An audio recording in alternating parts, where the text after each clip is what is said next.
Today we're going to make Puran Pori, which is a quintessential Marathi dish. To start off with what Puran Pori is, it's a Indian flat bread which is sweet. So there is two parts in the name. It's Puran, which is the filling, and then Pori, which is the flat bread.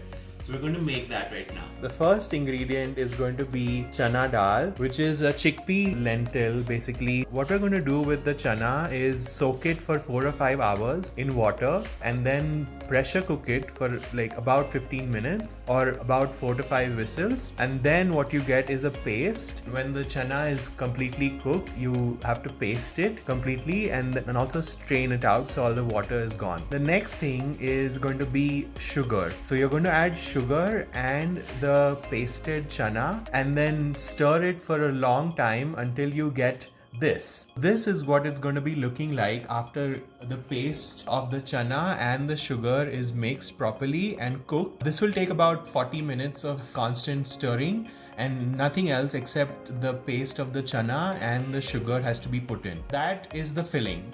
The next thing what we're going to do is make the dough that we are going to pack the filling in. So this dough is made up of all-purpose flour. What we're going to do is have it very soft, make the dough very soft so that when you roll your flatbread, it turns out to be really nice. How we're going to make the dough is add as much water as the all-purpose flour is. The same amount of water is going to soak up and then keep adding some oil as you go along the way. After the dough is made, what I've done is made these little small balls which are about 2 inches in diameter. This is the filling that will go inside the dough. Then we can start rolling the flatbread out. What we're going to do now is add the filling and then make a little round shape of your dough. Put it here and then turn it around it slowly and steadily to cover this entire mixture.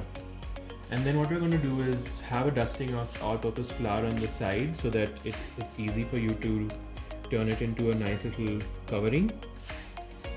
Keep doing that and then see how you see this, it's like covering up a little bit slowly and steadily.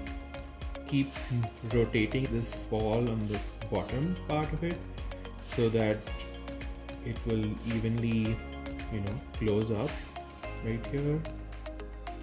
And